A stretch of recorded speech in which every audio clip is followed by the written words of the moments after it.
दूसरी तरफ पहुंचे। वो बहुत सरप्राइज्ड हुआ कि हॉल के बीच में केवल एक मॉन्स्टर, एक मेज था, और नर्वसली कहा कि उसे बैड फीलिंग हो रही है। उसने सभी को विजिलेंट रहने का आदेश दिया और वे बैटल के लिए तैयार हो गए। डार्क मेज ने अपना हाथ क्लोक के नीचे छिपाया, कुछ निकाला और अपने हाथ को वेव किया, जिससे ग्लोइंग डस्ट फैल गई और उसके बाद अर्थक्वेक शुरू हो गया। एक हंटर ने कैप्टन की ओर देखा और बताया कि डंजन का डेंजर लेवल एक रैंक निर्धारित किया गया है।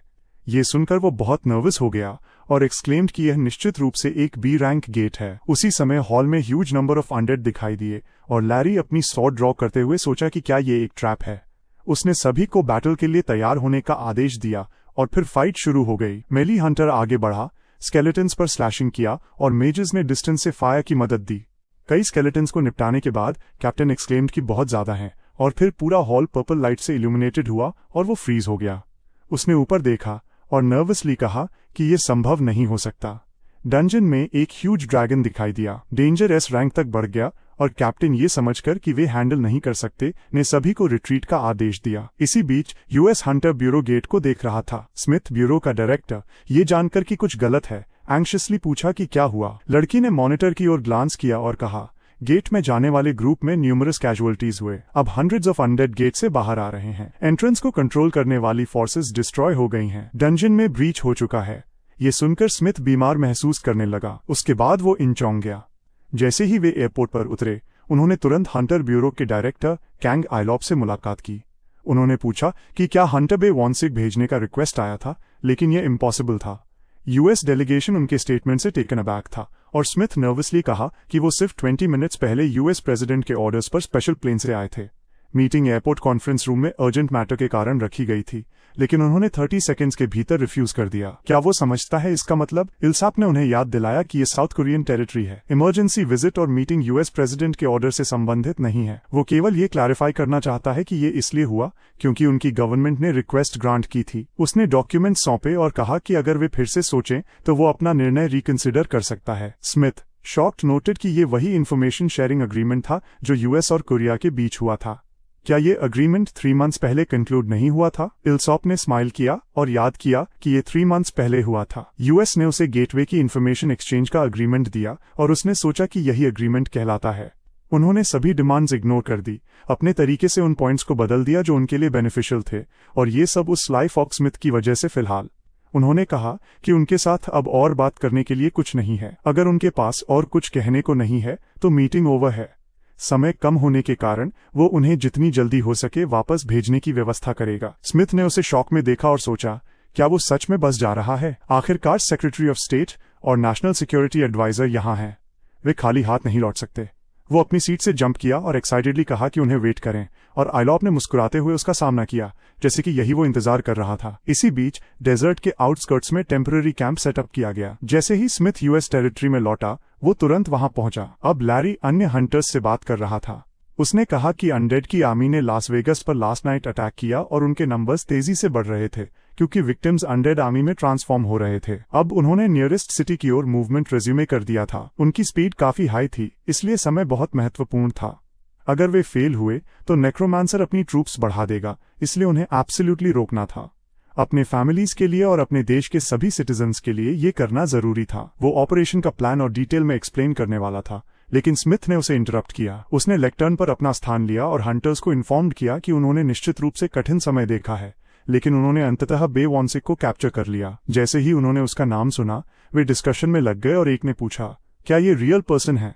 उसके पास वाला व्यक्ति कहा कि भले ही सच हो, उसकी एबिलिटीज एग्जैजरेट की गई हैं। स्मिथ ने एक नोट निकाला और कहा कि क्योंकि उनके पास समय नहीं है, सभी जिनके नेम्स कॉल किए जाएंगे उन्हें तुरंत तैयार कार में बैठना चाहिए। उसने 7 लोगों के नाम लिए और कहा कि वे बानेक के साथ इस ऑपरेशन में पार्टिसिपेट करेंगे। इतने कम लोगों के होने की जानकारी पाकर लैरी बहुत सरप्राइज्ड हुआ और ब्यूरो डायरेक्टर ने कहा कि ये बेवनिक की रिक्वेस्ट थी। यह नंबर पर्याप्त था। उसने पूछा, वो क्या बात कर रहा है? 200 हंटर्स पहले ही सैक्रिफाइस हो चुके हैं, सिर्फ 7 लोग कैसे कर सकते हैं? स्मिथ ने कहा कि ये डिसाइड हुआ कि वे फर्स्ट अटैक के तुरंत बाद रिट्रीट कर सकते हैं। ऑपरेशन में शामिल हंटर्स रिस्क में नहीं होंगे। लैरी एक्साइटेडली पूछा, क्या उसे इतना आसान लगता है रिट्रीट कहना? उसे एक आइडिया आया और उसने पूछा, शायद यही है। वे टेंट से बाहर निकले, देखते हुए कि 7 लोग आर्मर्ड कार में गए, और स्मिथ ने कहा कि सभी नेम्ड इंडिविजुअल्स दूर से ऑपरेट करने वाले लीडर्स हैं। उन्होंने बेवनिक को हायर किया ताकि कैजुअलिटीज कम हो। अगर वो फेल हुआ तो उन्हें तुरंत इंटरवीन करने के लिए तैयार रहना होगा। लारी वरिडली पूछा। उसने कितना भरोसा किया? उसने स्मर्क किया और कहा कि कम से कम वो समय खरीद सकता है। इसी बीच एक ड्रैगन ऑपरेशन साइट के ऊपर उड़ रहा था और बाकी अनडेड कैनियंस में रोम कर रहे थे। प्रोटैगनिस्ट वॉनिक ये सब क्लिफ के ऊपर से देख रहा था और जल्द ही एक आर्मर्ड कार उसके पास आया। जैसे ही हंटर्स बाहर निकले, उन्होंने विक को देखा और पूछा कि क्या वही है जिसके बारे में उन्होंने सुना था। उसने उनसे पूछा कि क्या वे बैकअप के रूप में आए हैं। उसने खुद को इंट्रोड्यूस किया और कहा कि किसी भी स्थिति में उनका केवल एक ही टास्क है। उसने अपनी ओर पॉइंट किया और कहा कि वे अटैक कर सकते हैं। वे समझ नहीं पाए कि उसका मतलब क्या था और कंफ्यूजन में पूछा। शायद ट्रांसलेशन गलत है, वो वास्तव में क्या बात कर रहा था। उसने उन्हें कुछ एक्सप्लेन नहीं करने का निर्णय लिया और क्लिफ की एज की ओर मुड़ा, उन्हें धीरे धीरे शुरू करने को कहा। और एक हंटर ने डिस्प्लेजर में एक्सक्लेम्ड, क्या अब मजाक कर रहा है? यहाँ हर कोई अपनी जान देने के लिए तैयार आया। अगर वो मजाक करना जारी रखेगा तो उसे वापस उसके देश जाना चाहिए। एमसी ने उसे जवाब दिया कि यही उसका इंटेंडेड एक्शन है। उन्हें ये सोचकर अटैक करने दो कि वे उसे मारना चाहते हैं।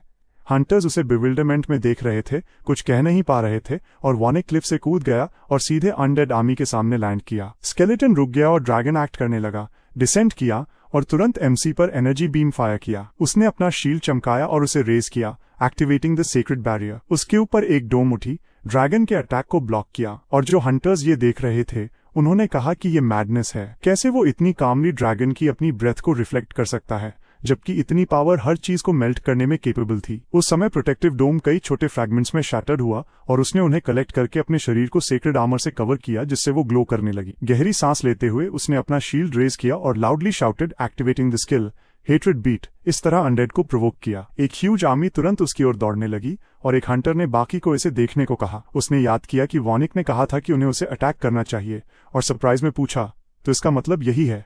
उसने बाकी को कहा कि वे अपनी पूरी शक्ति से अटैक करें।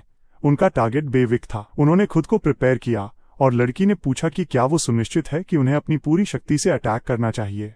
उसने कहा कि उसे लगता है कि उनका कंबाइंड अटैक बोन ड्रैगन की ब्लो से स्ट्रॉन्गर होगा। उसके बाद उसने बाकी को सिग्नल दिया और उन्होंने साइमल्टेनियसली अनडेड आर्मी पर फायर किया। एक्सप्लोजन सुनाई दिए, स्केलेटन्स गिरने लगे और सभी हंटर्स का कंबाइंड अटैक एक पावरफुल एक्सप्लोजन हुआ।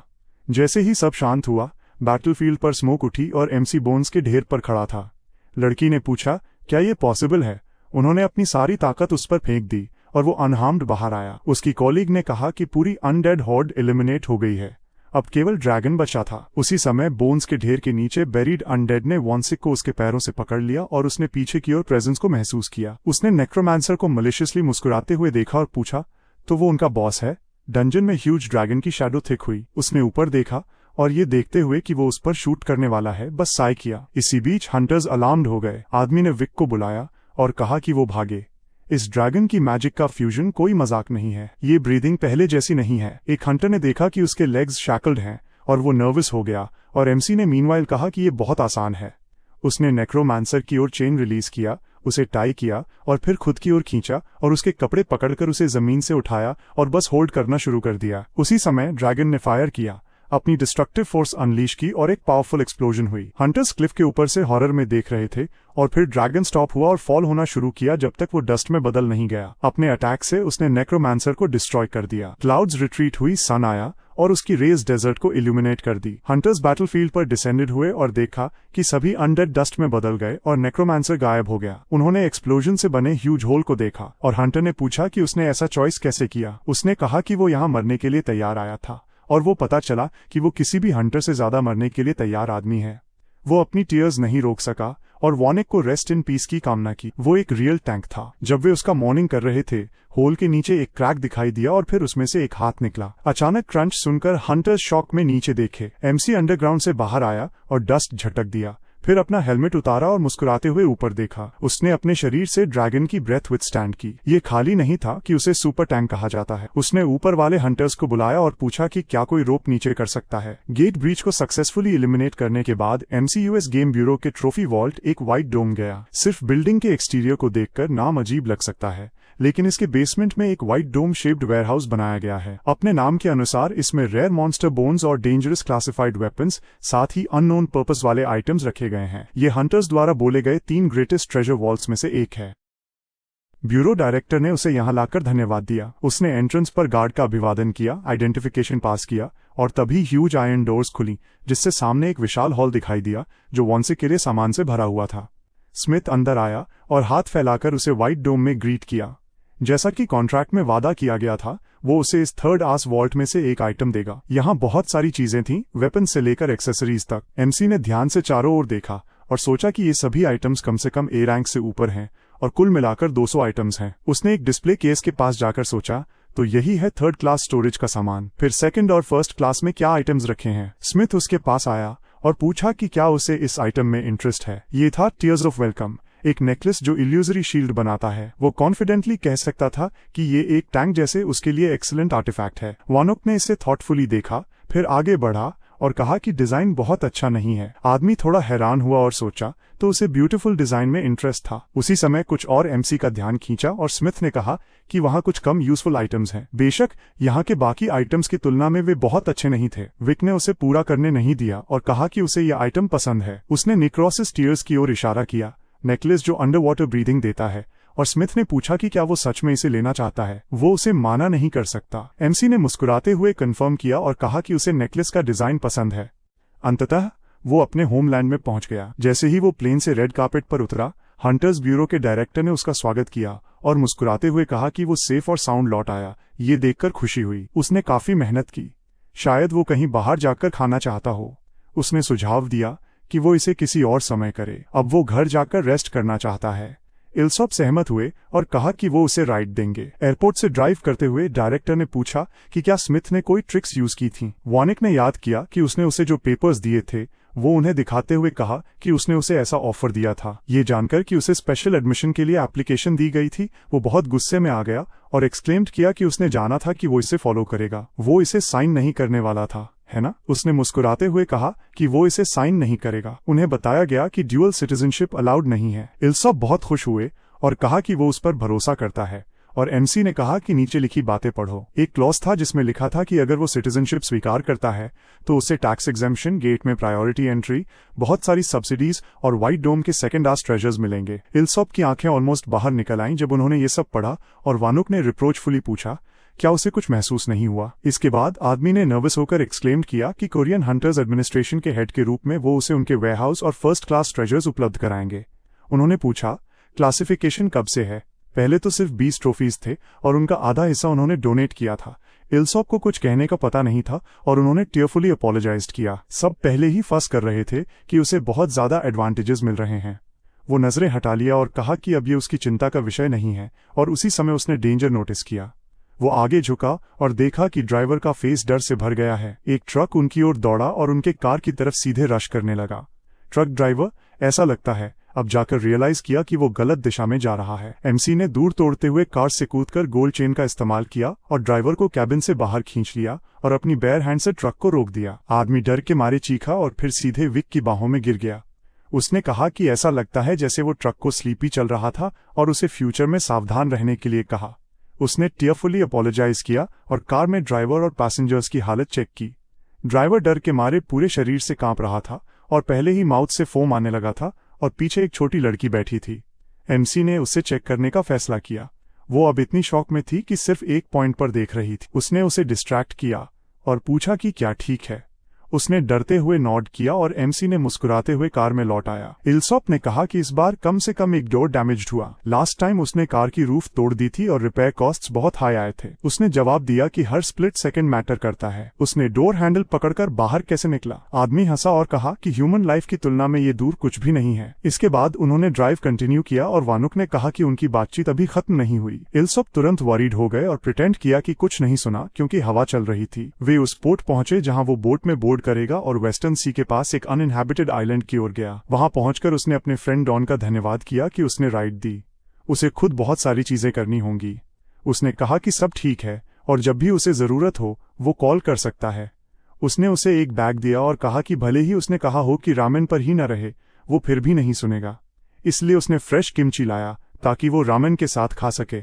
वो खुश हुआ और धन्यवाद कहा और जाने ही वाला था, लेकिन आदमी ने उसे बुलाया और कहा कि भले ही क्लीनिंग एक बर्डन हो और भले ही वो किसी के साथ खाना या पीना चाहता हो, वो कभी भी उसे कॉल कर सकता है। क्या उसने समझा? अगर नहीं तो एमसी ने उसे पूरा करने नहीं दिया और किमची का बाग दिखाकर मुस्कुराया, कहा कि ये पर्याप्त है ग्रैटिट्यूड के टोकन के लिए। उसने सब कुछ समझा। आदमी मुस्कुराया और सहमति दी और फिर उन्होंने गुड बाय कहा और वॉनिक इनलैंड की ओर गया। वहां जंगल के बीच में क्लियरिंग में उसका घर था। घर में प्रवेश करके उसने शूज उतारे, कैबिनेट से रामेन लिया, अपने पसंदीदा कार्टून को ऑन किया और खाने लगा। टीवी स्क्रीन पर सुपर हीरोज का कलरफुल स्प्लैश स्क्रीन आया। वीडियोमैन हीरोज में से एक बैटल में एंटर हुआ और उसे याद आया कि वो वही कार्टून ऑर्फनेज में देखते थे। दूसरे बच्चों से घिरे सभी बहुत खुश थे। हीरोज ने एनिमी को हराया, उसे रिट्रीट करने को मजबूर किया और उसने प्रॉमिस किया कि नेक्स्ट टाइम वो इस जगह को जरूर कॉन्कर करेगा। लेकिन उन्हें कहा गया कि ये यूजलेस है, चाहे कितनी बार इन्वेजन करें वे अर्थ की रक्षा जरूर करेंगे। और एमसी ठीक वैसे ही जैसे बचपन में अब उस हीरो के शब्द दोहराया। कार्टून खत्म हुआ और साथ ही खाना भी। उसने मुस्कुराते हुए साय किया और सोचा कि ये इंटरेस्टिंग है, एक रियल मास्टरपीस। साइलेंस के कारण वो अपने चाइल्डहुड के मेमोरीज में खो गया। कैसे उसने अपने फ्रेंड्स के साथ खेला, ये उसे मुस्कान दिलाई और उसके टास्क को भी याद दिलाया। उसने रिमोट कंट्रोल का बटन दबाया और रोलर ब्लाइंड नीचे आ गई। बहुत सारे नाम उस पर लिखे हुए थे, कुछ रेड में क्रॉस किए गए और कुछ सर्कल किए गए थे। उसने लिस्ट पर नजर डाली और सोचा कि 71 लोग और बचे हैं, बस उन्हें वेट करना होगा। वो उन्हें इस वर्ल्ड में जरूर वापस लाएगा। उसने दांत ग्रिट किए और स्वेयर किया कि वो इसे जरूर करेगा। इस बीच यूएस हंटर ब्यूरो में स्मिथ के एक सबॉर्डिनेट ने उसके ऑफिस में आकर वानिक पर इन्वेस्टिगेशन के रिजल्ट्स रिपोर्ट किए। उसका रिकॉर्ड रादर अनयूजुअल था। 10 साल पहले कोरिया में एक डिसअपीयरेंस केस हुआ। 15 साल से छोटे बच्चे ऑर्फनेज से गायब हुए। 300 से ज्यादा मॉन्स्टर्स ने लोगों को किडनैप किया और गेट में खींच लिया। यह अनप्रेसिडेंटेड इवेंट था। स्मिथ ने गैस करना शुरू किया कि वो किस ओर इशारा कर रहा है और सबॉर्डिनेट ने कहा कि माना जा रहा है कि बेविक मिसिंग चिल्ड्रन में से एक था। ये सुनकर स्मिथ बहुत सरप्राइज हुआ और पूछा, क्या वो गेट से सेफ लौट आया? ये अमेजिंग है। उसके पास जो इन्फॉर्मेशन है वो ट्रूली वैल्यूएबल है। क्या वो अकेला ही लौट आया? उसके सबॉर्डिनेट ने कहा कि और 2 लोग भी थे। रिपोर्ट किया गया कि वे कोरियन हंटर ब्यूरो की जांच के दौरान गायब हुए थे। परिस्थितियों को देखते हुए ये काफी पॉसिबल है कि ब्यूरो डायरेक्टर ने उन्हें सिंगल हैंडेडली हाइड किया। स्मिथ ने सबॉर्डिनेट को आदेश दिया कि वो उन 2 लोगों को ढूंढे और उसके सबॉर्डिनेट ने उसे स्कैन रिजल्ट दिखाया जब वॉनिक व्हाइट डोम में एंटर हुआ। डॉक्यूमेंट्स देखने पर वो बहुत सरप्राइज्ड हुआ क्योंकि उसे सी रैंक हंटर के रूप में रेट किया गया था। उसने अपने सबॉर्डिनेट से पूछा कि क्या वो इसे मानना चाहता है। उसने रिप्लाई दिया कि biometric results clearly see rank दिखाते हैं। स्मिथ ने कंफ्यूज होकर पूछा कि ये कैसे हुआ। उसने सोचा कि वो एस रैंक था लेकिन केवल सी था। उसके सबॉर्डिनेट ने कहा कि उसके बिलोंगिंग्स में एक शील्ड था जिसे मेजर नहीं किया जा सकता था। स्मिथ को गोल्डन शील्ड याद आया और कहा कि लेवल मेजर न हो पाने के बावजूद C rank hunter S rank power display नहीं कर सकता। इसके अलावा सी रैंक हंटर इतने ग्रेट मैजिकल पावर वाले आइटम को कंट्रोल नहीं कर सकता। बहुत सारी बातें हैं जो विश्वास करना मुश्किल है। वे कुछ मिस कर रहे हैं। उन्होंने सबॉर्डिनेट से कहा कि वो वानिक पर इन्वेस्टिगेशन कंटिन्यू करे और उसे सिटीजनशिप एक्सेप्ट करने के लिए कन्विंस करे। उसके पास कौन से सीक्रेट्स और इन्फॉर्मेशन है, उन्हें इसे एब्सोल्युटली जानना है। इस बीच एमसी ब्यूरो की ओर गया और एंट्रेंस पर गार्ड ने कहा कि ऑर्डिनरी सिटीजन्स अलाउड नहीं हैं। अगर वो एंटर करना चाहता है तो आईडी दिखाए। ये जानकर कि ये वही विक था, उसे बिना रोक टोक एंटर करने दिया गया। जनरल ग्लोबल ट्रेंड के अनुसार कि हंटर्स राष्ट्रीय कॉम्पिटिटिवनेस की ताकत है, कोरियन हंटर्स ब्यूरो बिल्डिंग बड़े आकार में डिस्टिंग्विश होता है। हालांकि वर्तमान में ये प्लेस कठिन स्थिति में है क्योंकि प्राइवेट गिल्ड्स, पॉलिटिशियंस और कॉर्पोरेशंस द्वारा सपोर्ट किए जाते हैं। ब्यूरो की स्थिति 10 साल पहले के मुकाबले काफी नैरो हो गई थी जब इसे देश में हाईएस्ट अथॉरिटी कहा जाता था। एमसी पार्किंग लॉट से गुजरा और देखा कि एक पुरानी कार खड़ी थी और सोचा कि डायरेक्टर अभी भी इसे ड्राइव करते हैं और वो इतना ग्रीडी कैसे हो सकता है। 3 साल पहले भी सिचुएशन कंप्लीट मैस थी। उसे याद आया कि कैसे वो उसे कहीं ड्राइव कर रहा था लेकिन एक पॉइंट पर अब्रप्टली रुका और बाहर उतरने को कहा। अब वो फ्री था। वॉनिक कंफ्यूज होकर पूछा, क्या वे लैब नहीं जा रहे थे? उसने कहा कि वो उन विक्टिम्स में से एक था जो गेट्स के हेल से सर्वाइव कर सके और मुश्किल से बाहर निकले और उन्हें सोसाइटी में इंटीग्रेट करने में हेल्प करने के बजाय वे उन्हें गिनी पिग्स की तरह यूज करते हैं। उसके बिलीफ्स इसे अलाउ नहीं करते। हर सिटीजन को स्टेट से प्रोटेक्शन मिलने का राइट है। यही उसका बिलीफ है, वही प्रोटेक्शन पाने का हकदार है। एमसी ने कहा कि फिर उसे सफर करना पड़ेगा और उसने मुस्कुराते हुए जवाब दिया कि ये उसके बिलीफ्स की रक्षा करने की कीमत है। उसने उसे पैसा दिया और कहा कि अब से वो जो चाहे वो चुन सकता है। इस पैसे से वो थोड़ी देर तक सर्वाइव कर सकता है। उसे खेद है कि उसने उसे डिफिकल्ट टेस्ट से गुजरना पड़ा लेकिन समझने दिया। अगर उसे मदद चाहिए तो कभी भी कॉल कर सकता है। फिर उसकी मुस्कुराहट काइंड थी लेकिन अब वो थोड़ी चापलूसी भरी लग रही थी। डायलॉट ने उसे अपने ऑफिस में मिला, उसे अपना लकी चार्म कहते हुए जल्दी करने को कहा। उसकी फेस एक बार देखने पर ही असहज महसूस हुआ।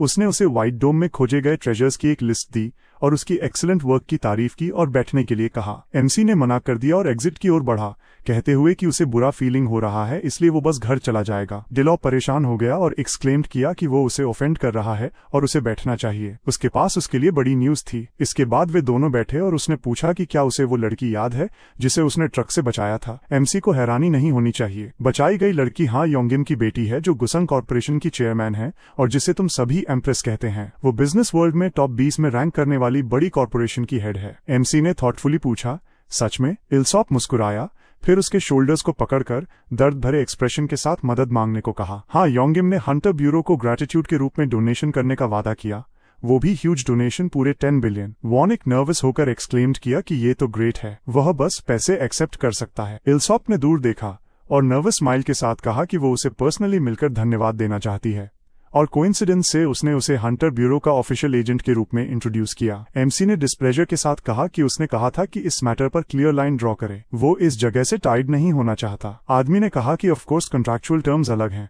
लेकिन डीप डाउन वो हमेशा उसे परमानेंट एजेंट मानता रहेगा। एमसी का एक्सप्रेशन डार्क हुआ जिससे डायरेक्टर एजिटेटेड हो गया। इसके बाद आंसुओं भरी आंखों के साथ उसने चिल्लाकर कहा कि वो सच में उसके पास चिपकना चाहता था और कम से कम कुछ छोटे छोटे हिस्से पाने की कोशिश करना चाहता था, लेकिन वो भी बेचैन था।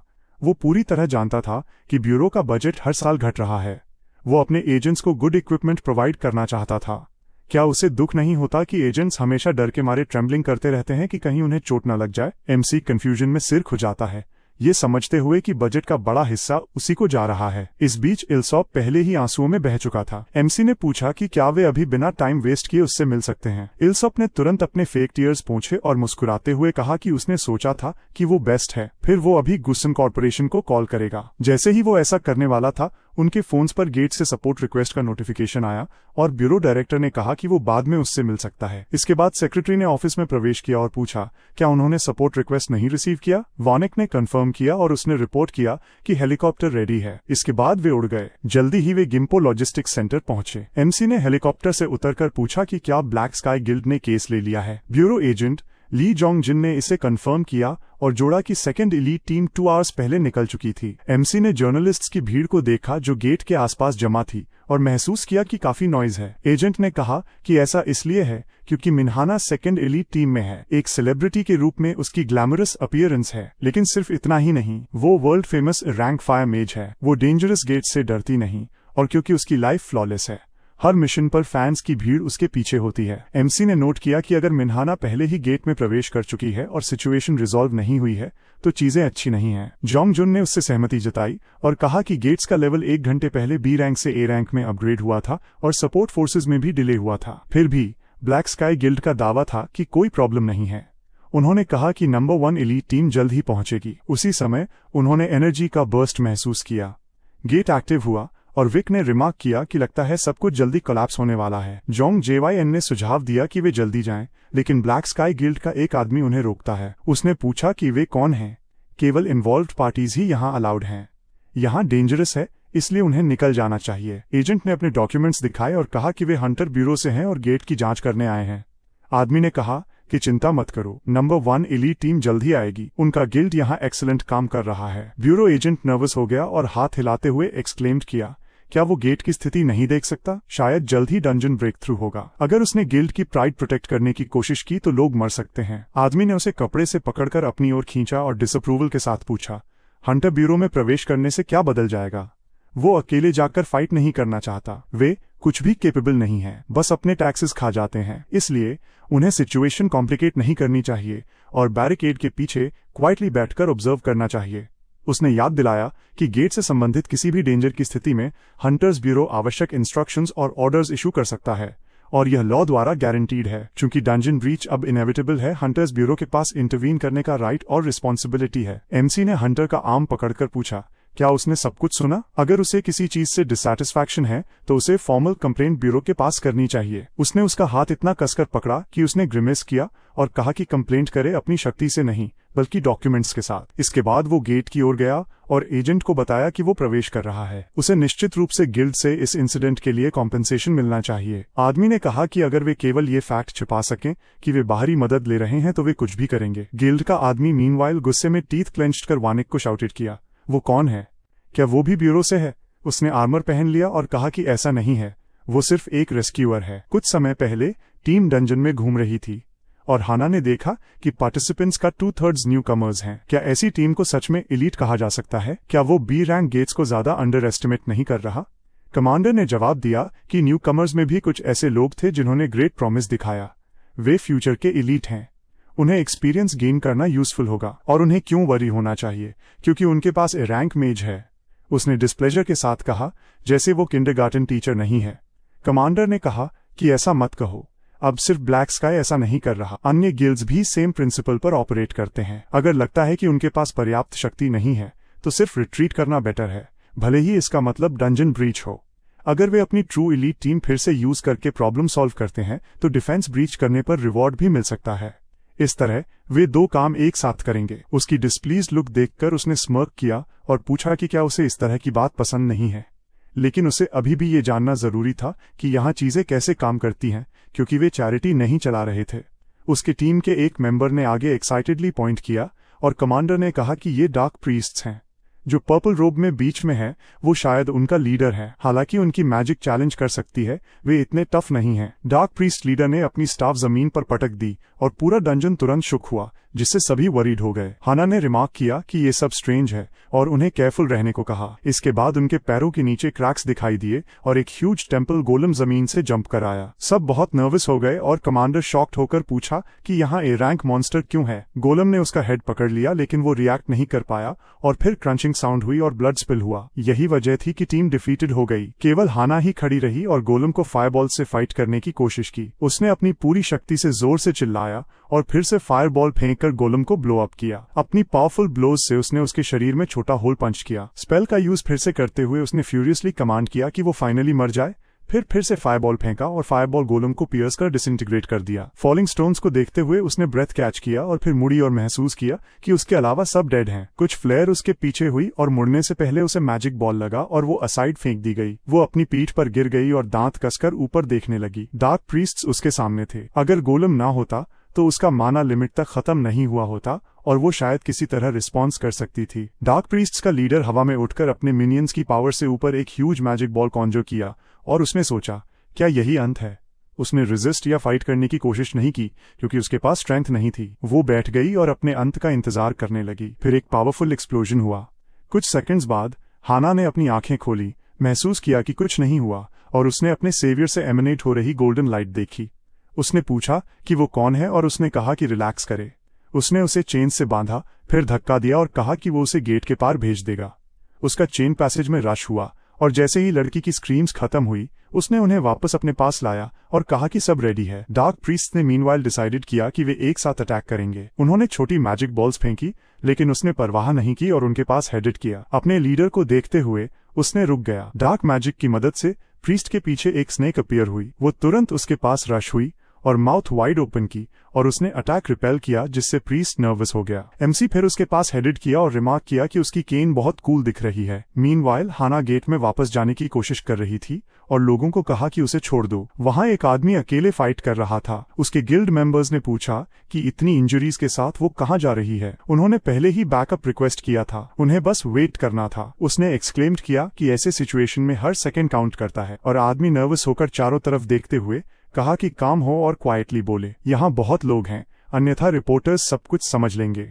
उसने सबसे फेड अप होकर फायर मैजिक का यूज किया और मेंस ग्रिप से फ्री हो गई। इसके बाद वो आदमी के पास गई और थ्रेटनिंगली कहा कि पीछे हटे, या वो अलाइव बर्न होना चाहता है। वो साइलेंट रहा और वे केवल देख सकते थे कि वो गेट की ओर वापस गई। लेकिन जैसे ही वो पोर्टल के पास पहुंची, ये ब्लू ग्लो हुई और जैसे ही बाहर आई, गेट ऑलरेडी क्लियर्ड था। उसने शॉक में उसे देखा और पूछा कि ये अकेले कैसे कर सकता है। उसने उसका क्वेश्चन आंसर नहीं किया और अपनी रोब से उसे कवर किया, नोटिसिंग कि उसके क्लोथ्स बैडली टॉर्न थे। उसने अपना आर्मर उतारा और जुंगजिन के पास अप्रोच किया, कहा कि रोब उसके लिए बहुत डियर है, इसलिए बाद में वापस करना याद रखे। उसने एक्साइटेड होकर उसे वेट करने के लिए कहा और उसने कहा कि वो इसे हंटर्स ब्यूरो को रिटर्न कर सकती है। जोंगजिन ने उसे कहा कि उसने अच्छा काम किया, वो बाकी का ध्यान रखेगा। ब्लैक स्काई गिल्ड के बारे में अफसोस है, उन्हें अपने लीडर के साथ अग्रीमेंट करने की जरूरत होगी। और इस तरह वो चला गया, कंफ्यूज्ड हाना को बिना आंसर्स छोड़े। मीनवाइल न्यूज पहुंचा कि हंटर ब्यूरो का एजेंट गेट में बिना परमिशन प्रवेश किया और मिन्हाना को रेस्क्यू किया और गेट भी क्लियर किया। गिल्ड लीडर सेक्रेटरी ने कहा कि मिन्हाना का भी स्टेटमेंट आया। लीडर मैंगो ने नोट किया कि वो पहले उनके साथ अनहैप्पी थी, इसलिए ये लाई हो सकता है। उसने शायद अपने गिल्ड के रिमेनिंग स्मॉल मॉन्स्टर्स को मारा और अब मिसप्लेस्ड हेरोइज्म शो कर रहा है। वे पैरासाइट्स हैं जो सिर्फ अपने टैक्सेस खाते हैं, अपनी जगह नहीं जानते, और अब उन्होंने इंटरफियर करने का फैसला किया। सेक्रेटरी ने बताया कि उन्होंने इस केस से जुड़ी सारी मटेरियल्स हर डेप्यूटी को भेज दी हैं। लीडर ने उसे कहा कि वो मिन्हाना को चुप रखे, वो जरूर कोई बेकार की बयान देगी।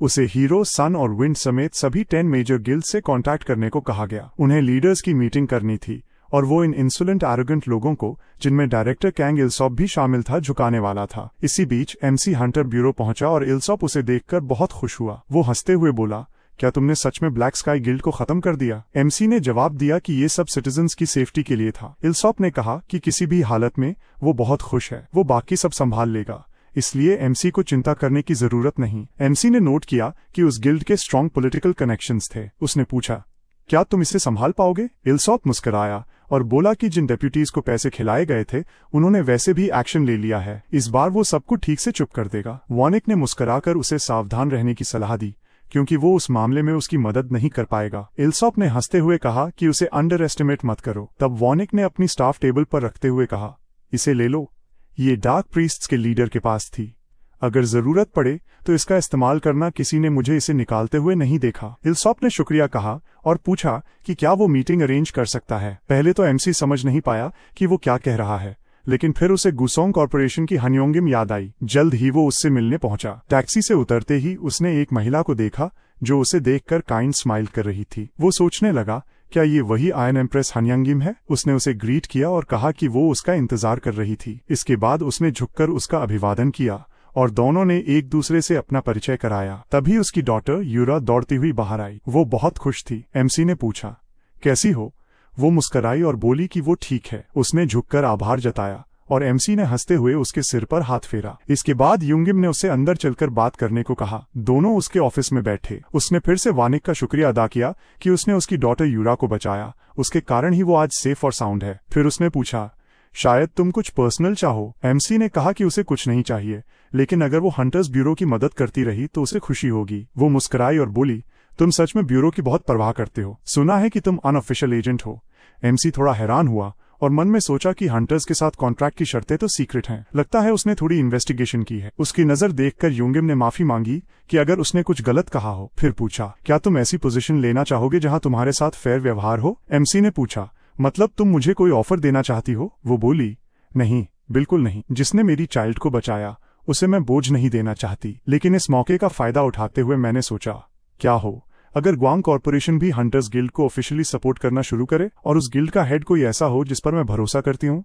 उसकी बात समझकर एमसी ने मना कर दिया और बोला कि उसका अपना गोल है। वो थोड़ी हैरान हुई और पूछा, कौन सा गोल?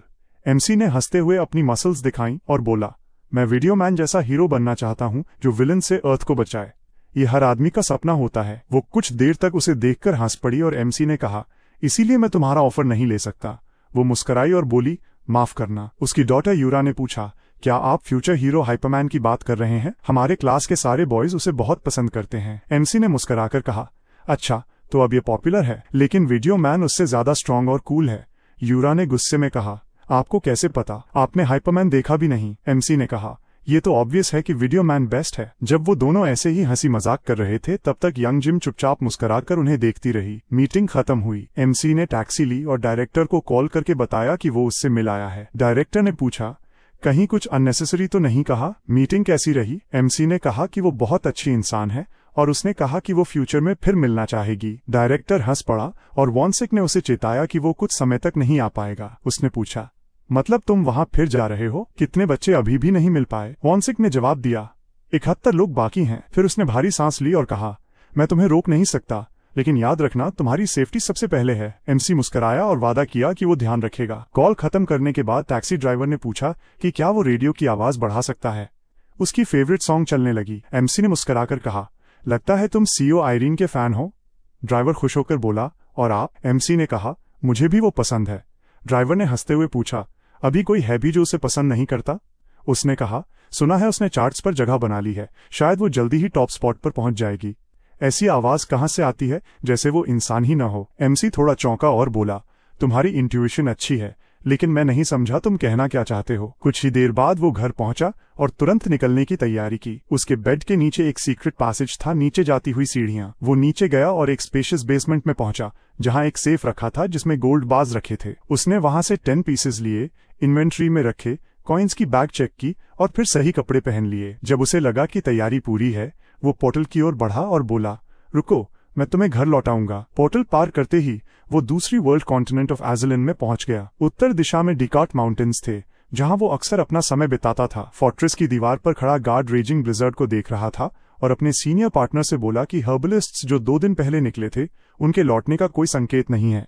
वो बोला, तुम बिल्कुल रुकी की तरह बिहेव कर रहे हो। तुम्हें नहीं पता ये जगह क्या है। कहते हैं डिकार्ट माउंटेन्स एक्सट्रीम लैंड्स हैं, डरावने मॉन्स्टर्स से भरी, जिनमें से कई तो किसी ने कभी देखे भी नहीं। ये बॉर्डर कर्टन फ्रंट लाइन है जो उन मॉन्स्टर्स को कंटेन करने के लिए बनी है जो वहां से भाग निकले। लेकिन अगर कोई इसे पार करे और डिकार्ट माउंटेन्स में जाए तो मानो उसने अपनी मौत पर साइन कर दिए। पार्टनर ने पूछा, क्या किसी ने नहीं कहा था कि कोई पहले भी वहां गया और 3 बार लौट आया? वो बोला, वो तो बस किस्मत थी। अगर वो पैनिक में भागा होता, मॉन्स्टर्स उसका पीछा कर रहे होते, तो वो कभी लौटने की हिम्मत नहीं करता। और फिर उसके पास कितने पैसे होंगे? वैसे भी जो दीवार के पार गया उसे भूल जाओ। अगर तुम हर किसी को याद रखोगे तो यहाँ सर्व नहीं कर पाओगे। नवयुवक ने आह भरी और हामी भर दी। कुछ सेकंड बाद वॉच टावर वाले गार्ड ने ड्रम बजाया, कोई आ रहा था। सिलहूट देखकर आदमी ने कहा, कमाल है, वो फिर से जिंदा लौट आया। युवक ने पूछा, क्या तुम उसे जानते हो? वो बोला, हाँ, वो इस जगह की लेजेंड है जो सबसे ज्यादा बार बॉर्डर कर्टन पार करता है। शायद अब तक 15 बार। 2 महीने पहले गया था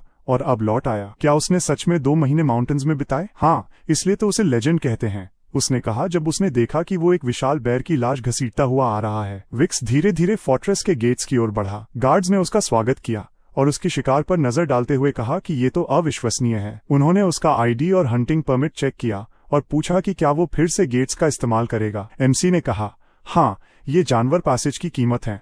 आदमी ने सिर हिलाया और कहा कि वे हमेशा उसके आभारी रहते हैं। एमसी का डेस्टिनेशन था एम्पायर का महान शहर बेलाटॉन। पोर्टल पार करते ही वो सिटी के सेंटर में पहुंचा और भीड़भाड़ वाली सड़कों पर आ गया। यहाँ सब कुछ मॉडर्न वर्ल्ड से बिल्कुल अलग था। व्यापारी अपने प्रोडक्ट्स बेच रहे थे, बच्चे खेल रहे थे, कुछ तो काम भी कर रहे थे। उन्हीं में से एक छोटी लड़की वॉनिक के पास आई। उसके पास पेस्ट्रीज की बास्केट थी। उसने उसे फ्रेशली बेक्ड ब्रेड ऑफर किया। ये बहुत टेस्टी है, इसमें बहुत सारा बटर है। लेकिन जैसे ही उसने उसके ग्लूमी एक्सप्रेशन को देखा, वो तुरंत माफी मांगकर चली गई। उसी वक्त उसे वो समय याद आया जब वो और बाकी ऑर्फन्स को इन्हीं सड़कों से कहीं ले जाया जा रहा था, जबकि लोकल्स उन्हें मॉकिंगली देख रहे थे। लोग कह रहे थे कि दूसरे डायमेंशन से पकड़े गए 300 फॉरेनर्स का कैप्चर एक हिस्टोरिक इवेंट है। कोई बोला, बेचारे डर से कांप रहे हैं, बिल्कुल पपीज जैसे। दूसरा बोला, धोखा मत खाओ, ये डिमोनिक डायमेंशन के दुष्ट प्राणी हैं। किसी ने कहा, सुना है शाम को ऑक्शन होगा, मैं सस्ते में एक खरीद लूंगा। उसके बगल वाला बोला, वो लड़की तो मेरे भाई के लिए परफेक्ट गिफ्ट होगी। ये सब सुनते हुए छोटा विक रोने लगा और मन में सोचा, ये कैसी जगह है, मैं बहुत डर गया हूँ, मैं अपने टीचर के पास घर जाना चाहता हूँ। अब उसी सड़क पर वो एक कठोर एक्सप्रेशन के साथ चल रहा था स्लम्स की ओर। वो नीचे उतरकर एक अंडरग्राउंड सीक्रेट गेमिंग हॉल में पहुंचा जहां उस समय फिस्ट फाइट्स चल रही थीं। एमसी वहां एक ब्लैक मार्केट मर्चेंट से मिला। उसने कहा, तुम आखिर लौट आए, 2 महीने हो गए। एमसी ने बिना कुछ कहे उसे 2 गोल्ड बार्स थमाए। उसने कहा, हमेशा की तरह उदार हो। एमसी ने जवाब दिया, क्योंकि हर चीज अपनी कीमत रखती है। वो बोला, हम तुम्हें कभी निराश नहीं करेंगे, जैसे तुमने हमें कभी नहीं किया। वो गोल्ड बार्स लेने ही वाला था कि एमसी ने फेराडोर के बारे में पूछा। मर्चेंट ठिठक गया और बोला, क्या तुम्हें याद नहीं, मैंने साल भर पहले क्या कहा था? फेराडोर जैसी चीज गोल्ड से भी नहीं खरीदी जा सकती। एमसी ने कहा, अगर मैं टीयर्स ऑफ नेक नेकलेस ले आऊं तो? उसका नाम सुनते ही मर्चेंट नर्वस हो गया। एमसी ने याद दिलाया कि उसने खुद कहा था कि वो आइटम ब्लैक मार्केट में किसी भी चीज के बदले ट्रेड किया जा सकता है। मर्चेंट ने कहा कि पहले उसे वेरीफाई करेगा, लेकिन विक ने जोर देकर कहा कि वो पहले उसे फेराडोर दिखाए। मर्चेंट बोला, ऐसे ही फेराडोर देखने जाना इम्पॉसिबल है। एमसी ने कहा, तो फिर ये बताओ कि मैं उसे कब देख सकता हूँ, और तब मैं तुम्हें वो दूंगा जो तुम चाहते हो। मर्चेंट ने भारी सांस ली, गोल्ड उठा लिया और कहा, 10 दिन बाद यहां आना। फिर उसने कहा, चलो उस डील पर लौटते हैं जिस पर पहले बात हुई थी। उसने 2 पोर्ट्रेट्स दिखाए और कहा, हमने किसी को ढूंढ लिया है, क्या ये चेहरे तुम्हें पहचान में आ रहे हैं? एमसी ने तुरंत जुनियांग और मिन्योंग को पहचान लिया और बहुत खुश हुआ। वो उनसे मिलने का इंतजार नहीं कर पा रहा था और पूछा, वो दोनों अभी कहाँ हैं?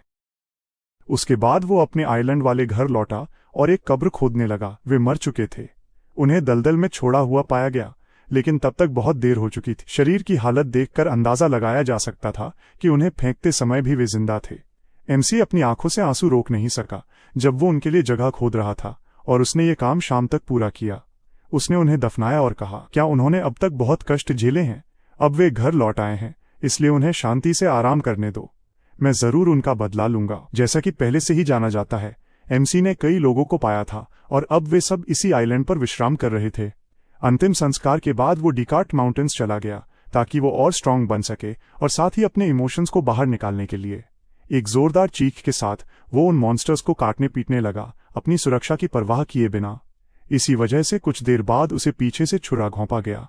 तुरंत पलटकर उसने गुस्से में उस मॉन्स्टर का सिर काट दिया और आखिरकार लड़ाई खत्म हो गई। उनके शवों के बीच खड़ा होकर उसने अपनी सांसें सामान्य करने की कोशिश की और सोचा कि उसे और मजबूत बनना होगा। शांत होने के बाद उसने उनके शरीरों को टुकड़ों में बांटा और मैजिक स्टोन्स इकट्ठा करने लगा। जब उसे लगा कि अब पर्याप्त हैं, तो उसने वो लंबे समय से चाहा हुआ एहसास महसूस किया। उसने अपनी आंखें बंद की और सिस्टम ने बताया कि गार्डियंस मार्क अब गार्डियंस विल में इवॉल्व हो गया है। उसके skills chain, guardian skin, danger detection, investigation और इल्यूजन अब तीसरे सर्कल तक पहुंच चुके थे। वो बेहद खुश हुआ कि 1 साल बाद आखिरकार उसने ये हासिल कर लिया, ठीक उसी दिन जब वो फेरिडोर से मिला था। इससे बेहतर और क्या हो सकता था। जल्द ही वो ब्लैक मार्केट पहुंचा। वहां एक आदमी ने कहा कि वो लंबे समय से उसका इंतजार कर रहा था और आखिरकार उसने उसे वो कीमती आइटम दिखाने का फैसला किया। जैसे ही उसने उस पर से कपड़ा हटाया, वॉनिक का मुंह हैरानी से खुला रह गया। उस गोल्डन आर्मर की चमक उसके चेहरे पर पड़ रही थी। कहा जाता है कि यह आर्मर इतिहास के सबसे शक्तिशाली नाइट द्वारा छोड़ा गया रेलिक था जब वो स्वर्ग की ओर चला गया था। एमसी अपनी आंखों पर यकीन नहीं कर पा रहा था और सोचने लगा कि क्या ये सच में फराडोर है। किसी भी सेंसेशन के बिना वो केवल ऑरा से ही समझ गया कि ये एक मिथिकल आइटम है और उसे उसका सुनहरा रंग भी बहुत पसंद आया। मर्चेंट ने उसे याद दिलाया कि अब उसकी बारी है नेकलेस दिखाने की। उसने सोचा कि नेक्रोस टीयर्स तो बस एक रैंक आइटम है, एक नेकलेस जो पानी के नीचे सांस लेने की क्षमता देता है। क्या इसे फराडोर के बदले में देना सही रहेगा? जब उसने नेकलेस निकाला तो देखा कि उसका डिस्क्रिप्शन अपडेट हो चुका था। अंडर वाटर ब्रीदिंग के अलावा अब एक नया ऑप्शन जोड़ा गया था। It is a token of promise imbued with the power of the water spirit undying. वो हल्का मुस्कुराया और सोचा कि ये काफी मजेदार है। ऐसा ऑप्शन केवल एज़िलोन कॉन्टिनेंट पर ही देखा जा सकता है, तो ये और भी बढ़िया है। वो सोचने लगा कि क्या ये वही चीज है जिसे वो ढूंढ रहा है। वहीं खड़े आदमी ने खांसकर ध्यान अपनी ओर खींचा तो एमसी ने माफी मांगी और उसे नेकलेस थमा दिया। उस आदमी ने मुस्कुराते हुए उसे ध्यान से देखा और कहा कि हाँ, यही है। उसने सौदा मंजूर कर लिया। इसके बाद वॉनिक ने अपना नया आर्मर पहनकर देखा। वो उस पर बेहद शानदार लग रहा था। वो मुस्कुराया और सोचा कि ये सचमुच कमाल का है। इस आर्मर में कई पैसिव स्किल्स थीं, सेक्रेड शील्ड और leather of the 5th circle, साथ ही एंड्योरेंस और स्ट्रेंथ की बढ़ोतरी 4th सर्कल और डार्कनेस रेजिस्टेंस 7th सर्कल। इसके एक्टिव स्किल्स थे होली रे और अनहोली स्ट्राइक। वो इन्हें आजमाना चाहता था और उसे याद आया कि इसका सही प्रतिद्वंद्वी कौन है, एक ऐसा जो पहाड़ों में बिग आयरन टेरिटरी में रहता है। वो एक खुली जगह पर पहुंचा, अपनी शील्ड उठाई और जमीन पर पूरी ताकत से मारी, जिससे इतनी जोर की आवाज हुई कि सारे पक्षी उड़ गए। जंगल से क्रैकिंग की आवाज आई और एक विशाल गोरिल्ला बिग आयरन टेरिटरी का रूलर उसके बुलावे पर सामने आया। उसने कहा, ये पहले ही 7वीं बार है, आज कुछ अलग होगा, तो तैयार रहो। गोरिल्ला ने जोर से दहाड़ लगाई और पूरी ताकत से उस पर हमला किया, पर उसने अपनी शील्ड से उसे रोका। गोरिल्ला ने और ज्यादा ताकत लगाई और लगातार तेज वार करने लगा। इस बीच एमसी मुस्कुरा रहा था। वो इस आर्मर की पूरी शक्ति महसूस कर रहा था। इनकमिंग अटैक्स अब बेहद मामूली हो गए थे और यही थी फराडोर की असली ताकत। एमसी ने चिल्लाकर कहा, अब मेरी बारी। उसने शील्ड से जोरदार वार किया, जिससे गोरिल्ला लगभग संतुलन खो बैठा। फिर उसने दोबारा वार किया, लेकिन इस बार गोरिल्ला ने रक्षा कर ली। वॉनिक ने दांत भींचते हुए सोचा, हर बार जब मैं इस राक्षस से लड़ता हूं, ऐसा लगता है जैसे उसके हाथ हीरे के बने हों। गोरिल्ला ने हाथ लहराया और एमसी ने साइड में छलांग लगाकर हमले से बचा। उसने सोचा, ये तो टैंक बनाम टैंक की लड़ाई है। दोनों ने अपनी मुट्ठियां कस लीं और एक दूसरे पर ताकत आजमाने लगे। जब उन्होंने वार किया तो चारों ओर जमीन हिल गई और धूल उड़ने लगी। 2 घंटे तक लड़ाई चलती रही, पर कोई भी एक दूसरे को हरा नहीं पाया। एक समय पर वे फिर भिड़े, फिर कुछ दूरी बनाई, भारी सांसें लेते हुए रुके और सोचा कि ये कभी खत्म नहीं होगा। गोरिल्ला ने गुस्से में अपनी छाती पीटी। एमसी ने कहा, लगता है आज भी मुकाबला बराबरी पर ही रहेगा, चलो यहीं खत्म करते हैं। गोरिल्ला ने बस भारी सांस ली। अगर वे कई दिनों तक ऐसे ही लड़ते रहते तो शायद कोई जीत भी जाता, लेकिन तब दोनों की स्टैमिना खत्म हो जाती। एमसी को सुरक्षित लौटने के लिए ताकत चाहिए थी और गोरिल्ला को अपने इलाके का रूलर बने रहने के लिए। उनकी लड़ाइयां हमेशा ऐसे ही खत्म होती थीं। जाने से पहले एमसी ने कहा, अब तुम्हारे हमले मुझ पर असर नहीं करते। अगर तुम मजबूत नहीं हुए तो अगली बार मैं जीतूंगा। जवाब में गोरिल्ला ने कुछ उसकी ओर फेंका। उसने सहजता से पकड़ा। वो एक बनाना था। एमसी ने उलझन में उसे देखा और सोचा, क्या उसने सच में मुझे पहचान लिया? वो मुस्कुराया और सोचा, शायद अब मैं मॉन्स्टर्स के लिए भावनाएं महसूस करने लगा हूं। जब वो घर लौटा तो उसने डायरेक्टर के कई मिस्ड कॉल्स देखे और तुरंत कॉल वापस की। वो सोच रहा था कि ब्यूरो में कुछ हुआ होगा। फोन से डायरेक्टर की चिंतित आवाज आई, हेल्प चाहिए? एमसी ने खींचते हुए पूछा। अब क्या हुआ? इल्साप ने उत्साह से कहा, बड़ी खबर है, मिन्हाना ने ब्लैक स्काई गिल्ड छोड़ दिया है। ये हमारे हंटर ब्यूरो के लिए मौका है। वे एक रैंक हंटर की भर्ती कर रहे हैं, तो हमें उसे अपने ब्यूरो में लाना होगा। वॉनिक इस अनुरोध से बिल्कुल खुश नहीं था। उसने पूछा, क्या तुम्हें सच में लगता है कि मेरे शब्दों की कोई अहमियत है? कौन पागल हंटर ब्यूरो में आना चाहेगा? इल्साप ने खुशी से जवाब दिया, क्या तुम्हें पता है कि ब्लैक स्काई छोड़ने के बाद वो कहाँ गई? हमारे ब्यूरो में। वो इसके बारे में पूछ रही थी। लगता है उसे दिलचस्पी है। एमसी ने कहा, वो शायद मेरा रोब लौटाने आई होगी। डायरेक्टर ने कहा, तो फिर वो उसे छोड़कर चली जाती। लेकिन उसने कहा कि वो उसे तुम्हें खुद देना चाहती है। एमसी कुछ कहना चाहता था, लेकिन फिर चुप हो गया और कहा, बाद में बात करते हैं। उसने कहा कि सिर्फ एक मिस्ड कॉल छोड़ा करे, वरना उसे लगेगा कि कुछ गंभीर हुआ है। डायरेक्टर ने उसे रोकने की कोशिश की, लेकिन उसने अनदेखा कर कॉल काट दी। उसके बाद वो बेसमेंट में गया और अपना सेफ चेक किया। उसके गोल्ड बार्स धीरे धीरे कम हो रहे थे, इसलिए उसे कुछ मैजिक स्टोन्स बेचने की जरूरत थी। ये वे लाइफ फोर्स क्रिस्टल्स थे जिन्हें मॉन्स्टर्स एलन कॉन्टिनेंट पर संग्रह करते हैं। जितनी अधिक प्योरिटी उतनी ज्यादा कीमत। डिकार्ट माउंटेन से निकाला गया मैजिक स्टोन सर्वोत्तम गुणवत्ता का माना जाता था। उसने किसी से संपर्क किया और कहा कि वो कुछ मैजिक स्टोन्स बेचना चाहता है, इस बार लगभग 20 किलो। आदमी ने कहा कि ये बहुत बड़ी मात्रा है और पूछा कि क्या भुगतान बिक्री के बाद किया जा सकता है। उसने कहा कि थोड़ा टैरिफ एडजस्टमेंट जरूरी होगा, क्योंकि इस समय दुनिया भर में मैजिक स्टोन्स के भंडार बढ़ रहे हैं।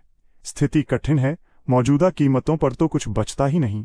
फिर भी अगर उसे ये टर्म्स पसंद नहीं तो वो सौदा रद्द कर सकता है। वो जानता था कि पूरे कोरिया में इतना बड़ा सौदा करने वाला वही अकेला है। विक ने थोड़ी देर सोचा और फिर कहा, फिर मुझे कुछ नहीं चाहिए। ये सुनते ही वो आदमी घबरा गया और बोला, रुको, सुनो तो सही। लेकिन एमसी ने कहा, शायद तुम्हें लगता है कि मैं मैजिक स्टोन से पैसे वाइट कर रहा हूं, इसलिए अब मैं तुमसे कोई व्यापार नहीं करूंगा। वो आदमी परेशान होकर बोला, रुको, हम वही रेट रखेंगे। पर अब देर हो चुकी थी। एमसी ने कॉल काट दी, सोचते हुए कि वो ये जगह सिर्फ एनोनिमिटी के लिए इस्तेमाल कर रहा था। अब उसे दूसरी जगह जाना होगा। उसे याद आया कि ग्वांग कॉरपोरेशन के पास भी मैजिक स्टोन एक्सचेंज है। वे उस पर भरोसा करते लगते थे, तो उसे वहां जाना चाहिए। वहां पहुंचकर जब उसने मैजिक स्टोन दिखाया तो कर्मचारी दंग रह गया। एमसी ने पूछा, क्या सोचते हो इसके बारे में? वो उत्साहित होकर कांप उठा, फिर भागा और बॉस को बुला लाया। उसे वीआईपी रूम में ले जाया गया, जहां अप्रेजल रिजल्ट दिखाए गए। यह 6th ग्रेड मैजिक स्टोन है, सर्वोत्तम गुणवत्ता का, सिवाय 7th ग्रेड स्टोन्स के जो केवल बॉस मॉन्स्टर्स से मिलते हैं। उसने पूछा, क्या तुम कहीं और ट्रेड करते हो? हर 2 महीने में 20 किलो? वॉन्जिक ये सुनकर हैरान रह गया कि उसे ये जानकारी थी। उसने कहा कि वो लंबे समय से इसे देख रहा था, लेकिन सेलर से मिलना मुश्किल था। वह कोरिया का एकमात्र व्यक्ति है जो इतनी उच्च गुणवत्ता वाले मैजिक स्टोन्स होलसेल में बेचता है। वो बोला, हम आपको सबसे उच्च स्तर की वीआईपी सेवा देंगे और अपनी अथॉरिटी के भीतर आपको पूरी सुविधा देंगे। एमसी ने पूछा, वीआईपी सर्विस में क्या क्या है? मैनेजर के असिस्टेंट ने बताया, इसमें बहुत से फायदे हैं। सिर्फ एक कॉल पर आपकी सारी एक्सचेंज डीलिंग्स हमारी डेडिकेटेड टीम संभालेगी। साथ ही हम आपको एक डिपॉजिट अकाउंट और मैजिकल स्टोन्स बेचने के लिए एक वेयरहाउस भी देंगे। एमसी थोड़ा हैरान था।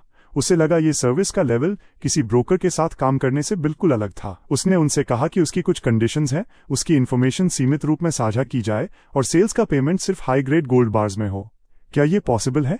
वो आदमी मुस्कुराया और बोला कि हाँ, अगर उसे और कुछ चाहिए तो वो सीधे उससे कांटेक्ट कर सकता है। इसके बाद विक ने साथ काम करने के लिए हामी भर दी और उसका हाथ मिलाते हुए कहा कि अगर सब स्मूथ रहा तो वो उन्हें मोनोपोली देने को तैयार है।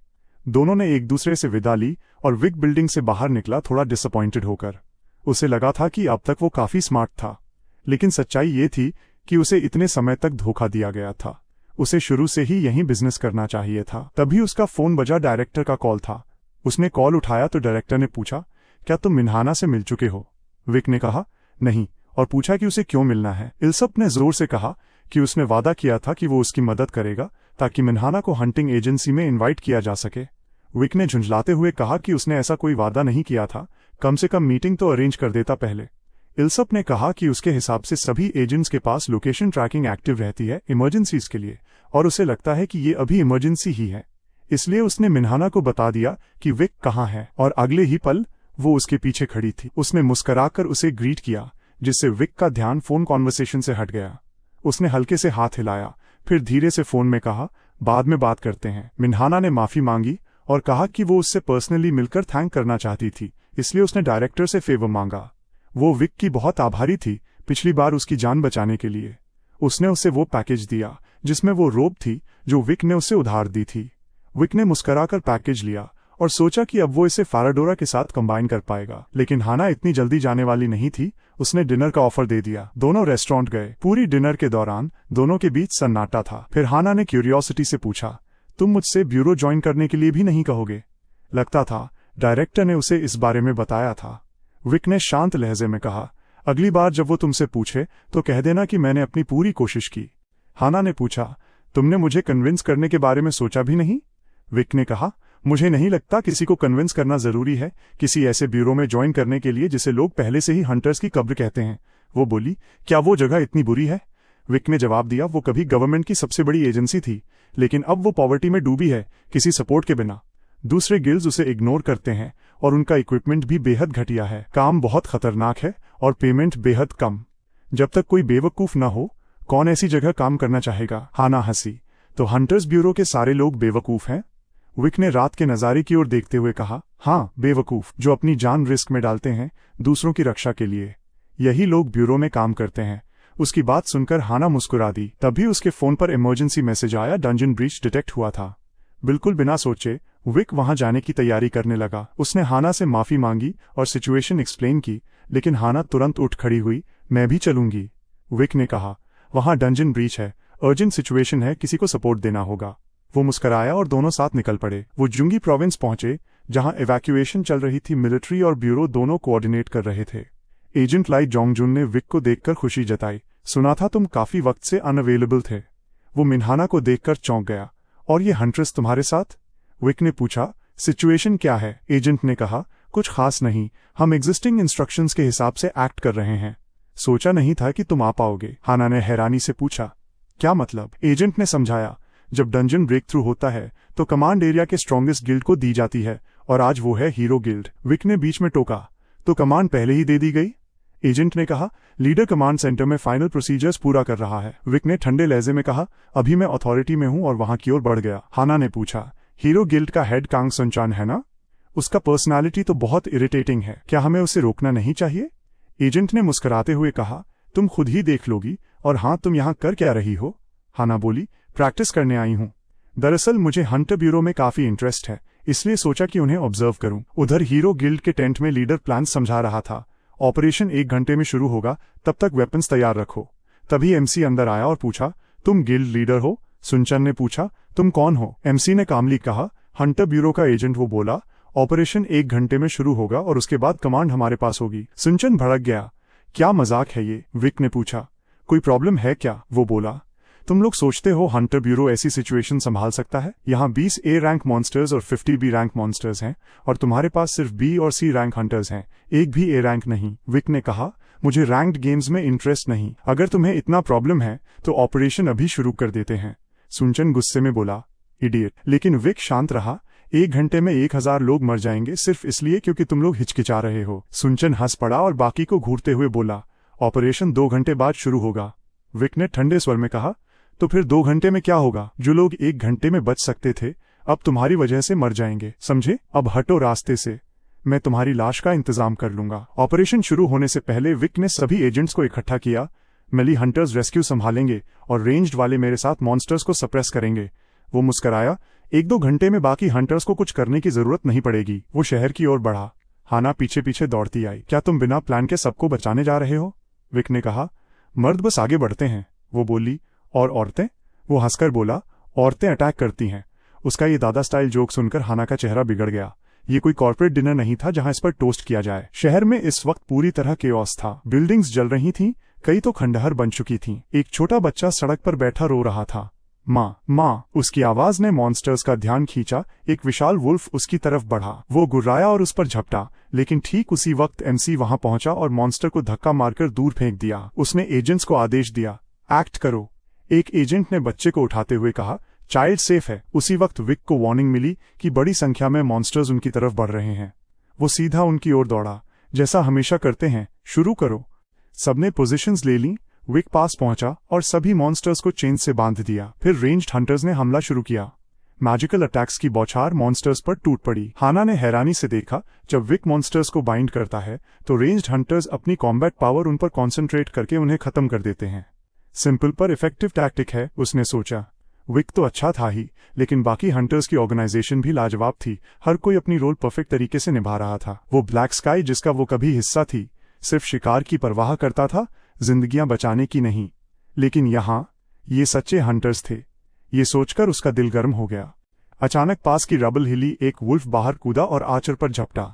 हाना ने तुरंत रिएक्शन दिया। उसने फायरबॉल से उस बीस्ट को उड़ा दिया। हंटर ने उसकी तरफ देखकर कहा, थैंक्स फॉर सेविंग मी। वो मुस्कराई, मैं यहाँ नहीं हूँ, हेल्प चाहिए तो बेझिझक कहना। वो उसकी बात सुनकर दंग रह गया। तभी एमसी मॉन्स्टर के शरीर पर चढ़ गया। अब इसे खत्म करने का वक्त है। एक एजेंट ने चिल्लाकर कहा, साहब आगे एक बड़ा ओपन स्पेस है। वे सब वहां पहुंचे। वो एक कंस्ट्रक्शन साइट थी। एमसी ने चारों तरफ देखा और बोला, ये काफी होगा, पोजीशंस लो। वो साइट के बीच खड़ा हुआ स्किल हेट्रेड इंपल्स एक्टिवेट किया और जोर से चिल्लाया, जिससे आसपास के सारे मॉन्स्टर्स उसकी ओर दौड़ पड़े। वो मुस्कराया, इन्विटेशन स्वीकार करने के लिए शुक्रिया। उसने चेन्स छोड़ी, उन्हें मजबूती से बांधा और हाना को पुकारा, अब स्ट्रॉन्गेस्ट ब्लो दो। हाना चौंक गई। उसे लगता है मेरी मैजिक वीक है क्या? इस बार तो वो खुद भी फंस जाएगा। हंटर ब्यूरो की आर्चर जुंग हायोन ने समझाया, हम हमेशा ऐसे ही फिनिश करते हैं, उस पर भरोसा रखो। दूसरे हंटर ने हंसकर कहा, किस्मत अच्छी है हमारी, आज उसकी रियल स्किल्स देखने मिलेंगी। हाना एक्साइटेड हो गई। इस बीच मॉन्स्टर्स भागने की कोशिश कर रहे थे, लेकिन तब फ्रीज हो गए जब आसमान में एक विशाल फायरबॉल उभरा। हाना ने अपनी पूरी ताकत उस मैजिक में डाल दी और विक को चेतावनी दी, मैं इसे वापस नहीं बुला सकती, खुद संभाल लो। विक मुस्कुराया। आग उसकी ओर बढ़ी और अगली ही पल एक विशाल आग का स्तंभ आसमान में उठा, अपने चारों ओर के सारे मॉन्स्टर्स को जला गया। जब आग शांत हुई, बस धुआं रह गया। हाना ने गहरी सांस ली और जली हुई जमीन पर खड़े विक को थम्स अप करते देखा। उसने सोचा, क्या ये सच में इंसान है? कुछ देर बाद वे दोनों कैंप लौट आए। सुनचन उसके पास आया और बोला, क्या उसने भागने का फैसला कर लिया? उससे लगा था कि उसके अंदर अपनी जान दांव पर लगाने की हिम्मत है, लेकिन वो तो बस एक घटिया इंसान निकला जो अपना प्रॉमिस भी नहीं निभा सका। उसने अपने फोन में टाइम देखा और मुस्कुराते हुए बोला कि इसी वक्त मासूम गांव वाले मर रहे होंगे और बदकिस्मती से उनके गिल्ड का काम अभी भी 1 घंटे और 8 मिनट बाद शुरू होना था। उसने उम्मीद जताई कि हंटर ब्यूरो उनकी गिल्ड का अपमान करने के बदले कोई बढ़िया मुआवजा प्लान लाएगा। उसी वक्त कैंप से रिपोर्ट आई कि ब्रेकआउट की स्थिति को संभाल लिया गया है और सुनचन की मुस्कान धीरे धीरे गायब हो गई। वो हैरान रह गया। एमसी ने सांस छोड़ते हुए कहा कि उसे लगा वो बकवास कर रहा था, लेकिन असल में खबर यहाँ देर से पहुंच रही थी। डंजन ब्रेकआउट की स्थिति हाल ही में हंटर ब्यूरो की वजह से सुलझाई जा चुकी थी। सुनचन चौंक गया और एमसी वहां से गुजरते हुए बोला कि चलो अब 1 घंटे बाद जाकर बाकी गड़बड़ साफ कर लेते हैं, शायद उस तरह से उनका भी कुछ फायदा हो जाए। हाना ने जीभ निकाली और गुस्से से कांपते वाणिक के पीछे चल दी। उसकी गिल्ड का एक मेंबर उलझन में उसे पुकारने लगा तो वो गुस्से में चिल्लाने लगा और गालियां देने लगा। हाना ने वॉन्सिक से कहा कि उसने अपनी पावर यूज कर ली है और अब उसे भूख लगी है, शायद वो कुछ खाने चले। वो मुस्कुराया और बोला कि इस बार ट्रीट उसकी तरफ से है। समय बीत गया। एमसी किसी टैक्सी में सफर कर रहा था और रेडियो पर न्यूज सुन रहा था। हर गिल्ड ने रिक्रूटिंग वॉर में हिस्सा लिया और सबने मिन्हाना को अपने यहाँ शामिल करने के लिए स्पेशल ऑफर दिए, जो हाल ही में ब्लैक स्काई गिल्ड छोड़ चुकी थी। लेकिन अंत में सबको हैरान करते हुए उसने हंटर ब्यूरो को चुना। ये नतीजा सबके लिए अनएक्सपेक्टेड था और कई गिल्ड्स निराश हो गईं। जब उससे पूछा गया कि उसने हंटर ब्यूरो क्यों चुना, तो जवाब बहुत सिंपल था, क्योंकि वो कूल बनना चाहती है। ये सुनकर विक मुस्कुराया और तभी सिस्टम ने बताया कि कोई शॉक डिटेक्ट हुआ है। वो चौंक गया और एक्साइट होकर ड्राइवर से बोला कि जल्दी उसे नेशनल लाइब्रेरी ले चले। फिर उसने मिंजाई को कॉल किया और पूछा कि वो ठीक है या नहीं, सिचुएशन क्या है। उसने बताया कि कोई बड़ी प्रॉब्लम नहीं है। एमसी ने फिक्रमंद होकर कहा कि वो रास्ते में ही है, बस थोड़ा इंतजार करे। मिंजा ने माफी मांगी और कहा कि ये सब उसी की वजह से हुआ। तो एमसी ने बोला कि ऐसी बातें मत कहो, अगर कुछ भी होता है तो उसे तुरंत कॉल करे। कॉल खत्म करके उसने फोन की स्क्रीन को देखा और माथे पर शिकन आई। इस बीच लाइब्रेरी के अंदर हर कोई घबरा गया था। एक लड़के ने उत्साहित होकर दूसरों से भागने को कहा। एक लड़की ने पूछा, क्या फिर से इविल डूअर्स आ गए? क्या यहाँ कोई हाई रैंक आइटम रखा था? आखिर यहाँ ऐसा क्या है जो इविल डूअर्स बार बार दिख रहे हैं? सब भागने लगे और इस बीच मेंस रेस्टरूम में कुछ लोग हथियार लहराते हुए किसी चीज को तोड़ने की कोशिश कर रहे थे। उनमें से एक ने जोरदार वार किया, लेकिन कोई असर नहीं हुआ। वो गाली देते हुए बोला कि ये इतना मजबूत क्यों है? उसका साथी बोला, क्या तुझे लगा था कि एस रैंक इक्विपमेंट यूं ही दे दिया गया है? अब टाइम खत्म हो चुका था, उन्हें जल्दी यहाँ से निकलना था, इससे पहले कि ब्यूरो के लोग पहुंच जाएं। उन्होंने उस बड़े ककून को तोड़ने की कोशिश की, लेकिन जैसे ही वे बाहर निकले वो गायब हो गया। असल में मिंजय इतने समय तक उन्हीं मजबूत धागों के नीचे छिपा हुआ था। उसने राहत की सांस ली, खड़ा हुआ और सोचा कि उसने फिर से लाइब्रेरी को नुकसान पहुंचा दिया। तभी वॉनिक रेस्टरूम में घुस आया और चिंता से उसका नाम पुकारा। लड़का तुरंत उसकी बाहों में जा गिरा। वो मुस्कुराया और बोला, क्या तुझे इससे घुटन नहीं होती? लड़के ने जवाब दिया कि उसे अच्छा लगता है, क्योंकि इससे उसे 3 साल पहले की यादें ताज़ा हो जाती हैं। ऐसी ही एक झप्पी में उन्होंने घर लौटने की बात कही थी। वे इतने भावुक हो गए कि ध्यान ही नहीं दिया कि ब्यूरो एजेंट्स ने उन्हें घेर लिया है। वॉनिक ने कहा कि हाँ, तब हम वाकई बहुत डर गए थे। कहीं तू जख्मी तो नहीं? उसने हेलमेट उतारा और मुस्कुराते हुए बोला, मैं ठीक हूँ, मेरे पास ये है। वो crown of the king of doppelgangers था, जो खतरे के वक्त कोकून में बदलकर अपने मालिक की रक्षा करता है। एमसी ने कहा कि ये चीज उसे बचाने के लिए दी गई थी, लेकिन असल में ये खतरा खुद लेकर आती है। उसने हेलमेट वापस पहना और कहा कि ये मत कहना कि इसके बिना वो जिंदा नहीं रह पाता। हेलमेट एक हैट में बदल गया और वो बोला, लगता है मुझे अब यहाँ काम करना बंद कर देना चाहिए। शायद अफवाहों की वजह से ही इविल डूअर्स बार बार आ रहे हैं। मैं तो ठीक हूँ, लेकिन इससे और लोग नुकसान झेल रहे हैं। एमसी ने उसके सिर पर हाथ रखा और कहा, तू काम छोड़ सकता है, लेकिन अगर दूसरी लाइब्रेरी गया तो वही सब फिर होगा। लड़के ने पूछा, तो फिर मैं क्या करूं? मैं लाइब्रेरी का काम नहीं छोड़ सकता। मुझे पता है, अगर मैं किताबें नहीं पढ़ता तो मेरे सिर में बहुत दर्द होता है। जिसने मिंजे के सिर के साथ ये किया था वो मेज एलन कॉन्टिनेंट की नॉर्दर्न बॉर्डर से था। उसका रिसर्च फोकस चिमियस बनाना था। वो एक पागल था जो पकड़े गए गुलामों को अपने हिसाब से बदल देता और उन पे एक्सपेरिमेंट करता। उसके एक टॉर्चर जैसे एक्सपेरिमेंट का नतीजा ये हुआ कि मिंजे का शरीर अब तब तक दर्द महसूस करता था जब तक उसका दिमाग एक्टिव न हो। अगर वो दर्द नहीं रुकता तो वो बेहोश होकर मर भी सकता था। वैनिक भी उसके एक्सपेरिमेंट्स का शिकार था और लगभग मर ही गया था। उसे वो पागल याद आया और चेहरे पर गुस्सा लिए कहा कि उसे इतनी आसानी से नहीं मरना चाहिए था। उसी वक्त उसका फोन बजा। खबर आई कि उन्होंने कल्प्रिट्स को ढूंढ लिया है और उनका सामना कर रहे हैं। उसने कहा कि बस उन्हें थोड़ा वक्त तक रोक कर रखें और मिंजे से कहा कि वो जल्दी लौट आएगा, तब तक वो अपना सामान पैक कर ले। उसने कहा कि उसे एक ऐसी चीज मिली है जो शायद उसे पसंद आएगी, तो चिंता मत करे। मिंजे को जिज्ञासा हुई और उसने वादा किया कि वापसी के बाद सब बताएगा, तब तक वो उसका इंतजार करे। इस बीच ब्यूरो एजेंट्स ने इविल डूअर्स को पार्किंग लॉट में घेर लिया और आत्मसमर्पण करने का आदेश दिया। वे डरने लगे क्योंकि अब उनके पास भागने का कोई रास्ता नहीं था। उनमें से एक ने अपने साथी से कहा कि वो लोग तो सिक्योरिटी एजेंट जैसे लग रहे हैं, ऐसे लोग तो बस डी रैंक होते हैं, तो वे बेवजह उनसे भाग रहे थे। उसके साथी ने कहा कि उन्हें बस खत्म ही कर देते हैं। उसने आगे बढ़कर अपने हाथों में बैंगनी बिजली जलाई, जिससे एजेंट्स घबरा गए। उनमें से एक ने अपने लीडर को पुकारा, लेकिन वे कुछ कदम भी नहीं उठा पाए थे कि बिजली से झुलसकर जमीन पर गिर पड़े। वो बोला, क्या तुम लोगों को सच में लगता है कि सारे इविल डूअर्स डी या ई रैंक के ही होते हैं? क्या तुम सोचते हो हम कोई स्ट्रीट थग्स हैं? उसका साथी बोला, उनके नजरिए से तो हम बस वही लोग हैं जो एक बच्चे पर हमला करके भागे थे। शायद हमें ये सब छोड़कर किसी गिल्ड में जाकर हंटर्स बन जाना चाहिए। उसका दोस्त बड़ा हथौड़ा निकालते हुए बोला, बकवास बंद कर और जल्दी खत्म कर इन्हें। एजेंट्स होश में थे लेकिन उठ नहीं पा रहे थे। शुक्र था एमसी वक्त पर पहुंच गया। उसने इविल डूअर्स को एक चेन से बांध लिया और पास खींचकर बोला, तुम जानते हो, अगर पकड़ के दौरान मर गए तो भी कोई फर्क नहीं पड़ेगा, है ना? लोगों ने पूछा कि वो कौन है। उसने कहा, मैं यहाँ सवाल पूछने आया हूँ। अगर जिंदा रहना है तो ध्यान से सुनो। उसने एक को पकड़ा और पूछा, किसने भेजा तुम्हें? अगर जवाब नहीं दिया तो तुम्हारी हड्डियां तोड़ दूंगा। वो घबराकर बोला, किसी ने नहीं भेजा। और उसी वक्त कर्क की आवाज आई और वो दर्द से चीख उठा। वॉनिक ने ठंडे लहजे में कहा कि अगली बार घुटना तोड़ूंगा और फिर पूछा। वो चुप रहा। फिर एक कर्क और चीख। दर्द से वो बेहोश हो गया। एमसी थोड़ा चौंका और बोला, लगता नहीं ये कोई छोटा मोटा अपराधी है। उसने उसके साथी की तरफ देखा, पैर उसके सिर पर रखा और बोला, तेरे पास बस एक मौका है, किसने भेजा? वो घबराया हुआ था, सोच रहा था बोले या नहीं। आखिर में उसने चुप रहने का रिस्क लिया। एमसी ने दबाव और बढ़ाया। दर्द असहनीय हो गया और उसकी आंखों से खून आने लगा। वो चिल्लाया, मैनेजर सा का ऑर्डर था, ये चेयरमैन के बर्थडे गिफ्ट के लिए था। एजेंट्स के हेड ने वानिक से कहा कि अगर वो मैनेजर ऐसे की बात कर रहा है तो शायद वो साइजन की बात कर रहा है, जो मैचोनियल का करीबी साथी है। एमसी समझ गया कि वो किसकी बात कर रहे हैं।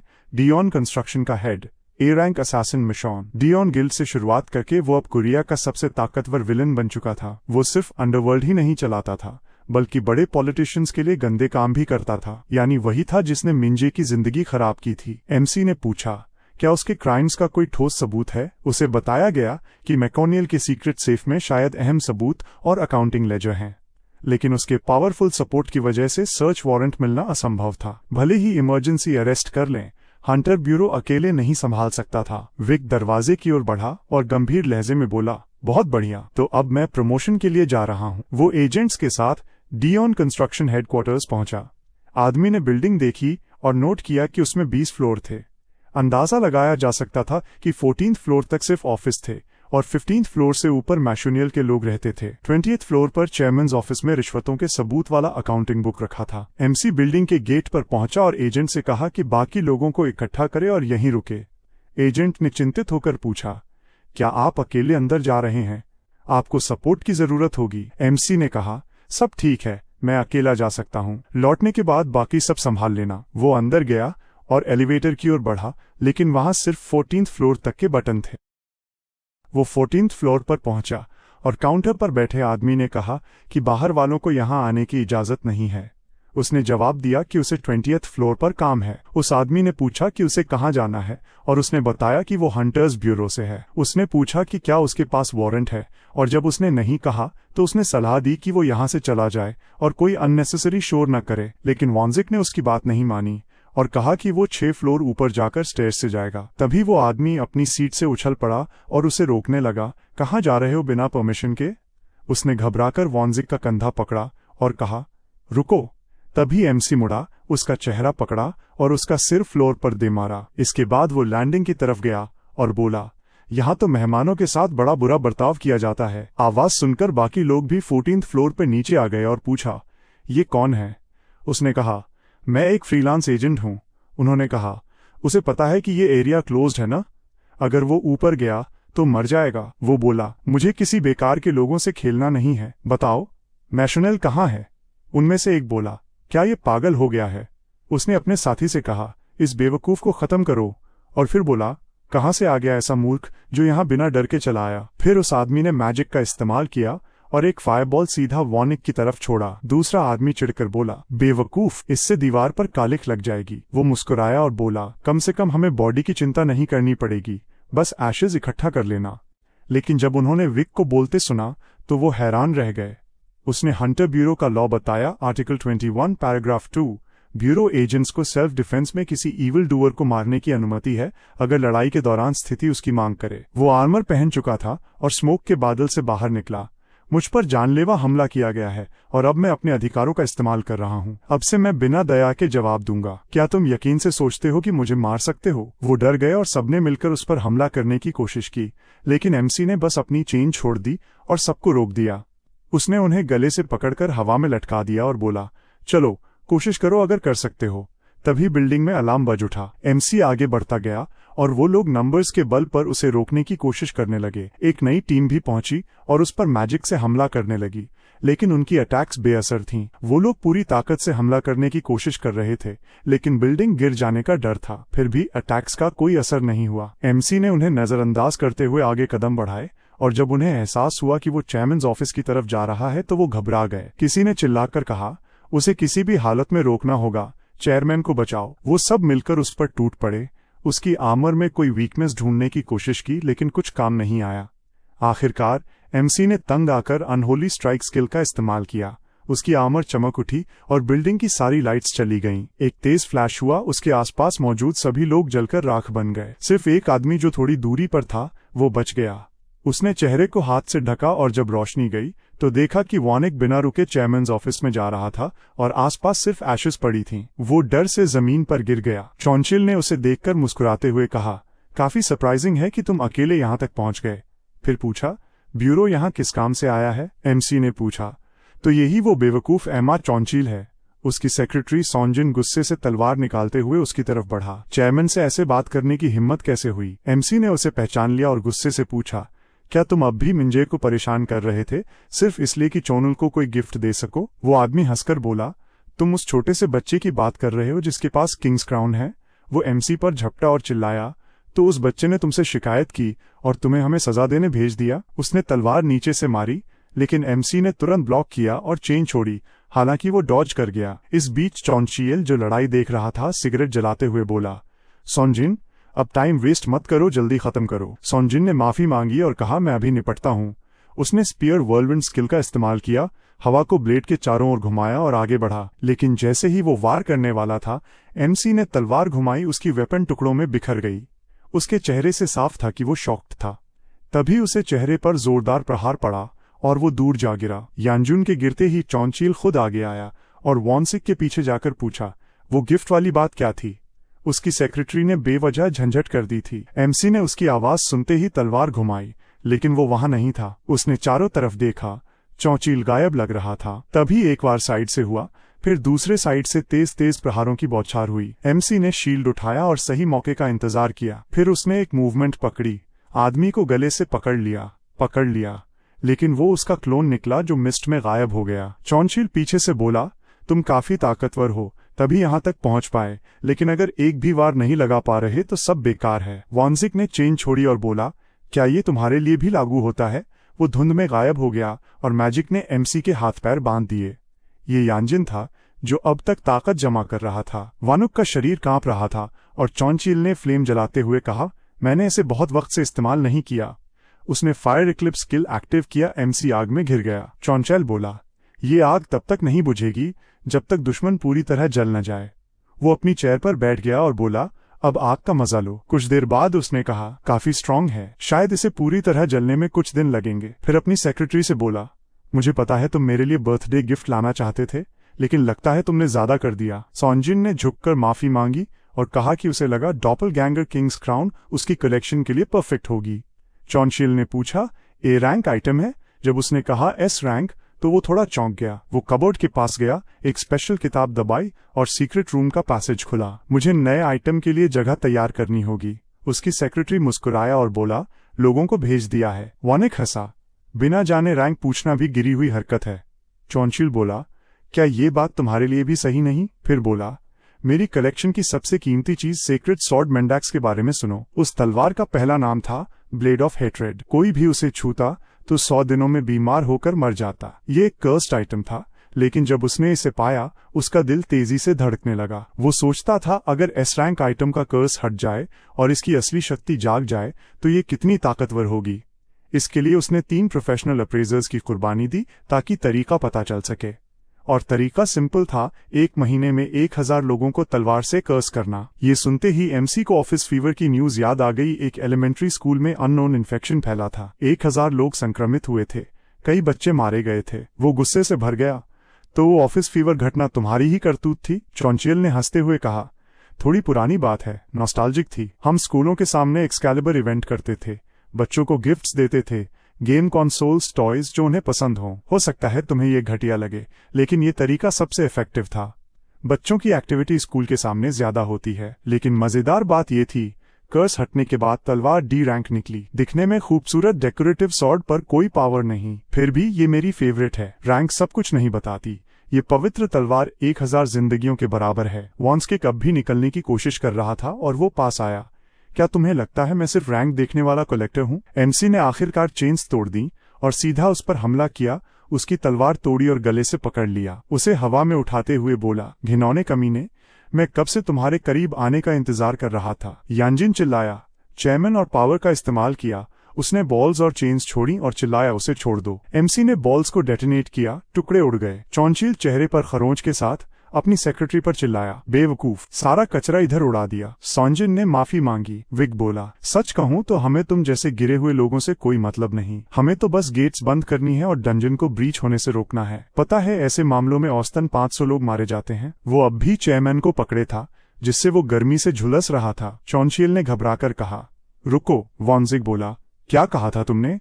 1000 विक्टिम्स बच्चों समेत? चौनशील घबरा गया। मैं तुम्हें एक ऐसा डील दूंगा जिसे तुम ठुकरा नहीं सकोगे। लेकिन वॉनिक ने सुना तक नहीं। तुम इंसान नहीं, एक मॉन्स्टर हो जिसे सजा मिलनी चाहिए।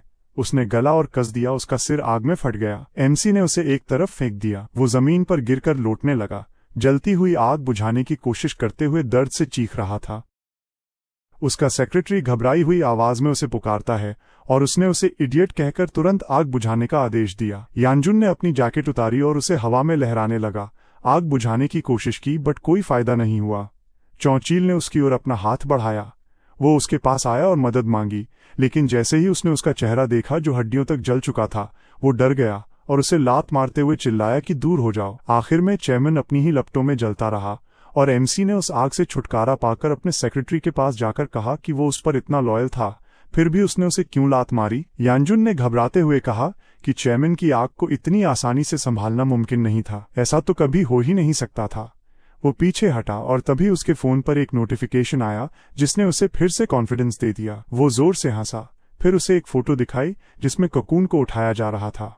वानसिक को तब पता चला कि मिंज को पकड़ लिया गया है। यानजुन ने अपने आदमियों को फोन किया और आदेश दिया कि उसे जमीन के नीचे गहराई में दफना दो जब तक वो खुद कुछ न कहे, और किसी को भी उस जगह के बारे में कुछ न बताओ। कॉल खत्म करने के बाद उसने एमसी की ओर देखते हुए कहा, अगर वो लड़के की जान बचाना चाहता है तो अपने सारे वेपन्स उतार दे, आर्मर, हेलमेट और शील्ड सब हटाना होगा। एमसी ने उसे नजरअंदाज किया और मिंजय को कॉल करते हुए कहा कि वो कोकून के अंदर ही रहे जब तक वो खुद संपर्क न करे, उसे बिल्कुल बाहर नहीं आना चाहिए। वो उसे फोन की जियो लोकेशन से ढूंढ लेगा, इसलिए चिंता मत करे। अगर कुछ बजे तो तुरंत कॉल करना, वो खुद आ जाएगा। जब वो उससे बात कर रहा था तो वो आदमी शॉक में था। उसने पूछा, क्या वो उसे कोकून के अंदर से कॉल कर रहा है? एमसी ने उसे फिर इडियट कहा और बोला, बिल्कुल, वहां से कॉल कर सकता है। यानजुन को एहसास हो गया कि उसकी प्लान बुरी तरह फेल हो चुकी है। वो घुटनों पर गिर गया और रहम की भीख मांगने लगा। उसने कहा, वो वही करेगा जो एमसी कहेगा। एमसी उसके पास आया और कहा, मुझे वो लेजर चाहिए जिसमें सारे ब्राइब्स का रिकॉर्ड है। तुम्हारे पास 30 सेकंड है। यानजुन ने डरते हुए पूछा, क्या सच में तुम मुझे छोड़ दोगे? एमसी ने शांत स्वर में कहा, हाँ, लेकिन तुम अपनी बाकी जिंदगी जेल में सड़ोगे। थोड़ी देर सोचने के बाद वो आदमी खड़ा हुआ, दीवार से एक फोटो हटाया जिसके पीछे सेफ छिपा था, कोड डाला और कागजों के ढेर की ओर इशारा करते हुए कहा, यही सारे डेटा हैं। एमसी ने तुरंत उसकी गर्दन पर चेन डाल दी। वो डर गया और चिल्लाया, तुमने कहा था कि तुम मुझे छोड़ दोगे। एमसी ने ठंडे स्वर में कहा, मैं झूठ बोल रहा था। उसने चेन कस दी जिससे वो धीरे धीरे घुटने लगा और आखिर में एमसी ने कहा, एक सलाह दूं, अगली बार बर्थडे गिफ्ट चुनते वक्त थोड़ा सावधान रहना। कुछ देर बाद मिंज सोफे के पास आया और बोला, वाह, सब कुछ पहले जैसा ही है। प्रोटैगनिस्ट ने टेबल पर बैग रखते हुए पूछा, क्या पहले थोड़ा चारों तरफ देख लूं? वो टेबल पर बैठ गया और बोला, पहले थोड़े नूडल्स खा लूंगा। अजीब बात है, जो नूडल्स मैं बनाता हूं वो सबसे स्वादिष्ट लगते हैं। प्रोटैगनिस्ट ने मुस्कुराते हुए पूछा, क्या तुम बस उन पर उबलता पानी डालते हो? उसने कहा, स्किल इस बात में है कि पानी कितना डाला जाए। एमसी ने स्पाइस बैग उठाते हुए कहा, इससे इनकार नहीं करूंगा। फिर वो अचानक पीछे मुड़ा। मिंजे ने अपना सिर पकड़ लिया और कांपने लगा। प्रोटैगनिस्ट ने घबराकर उसे पुकारा। उसने उसे एक स्फीयर दी और कहा, गहरी सांस लो और इसे देखो।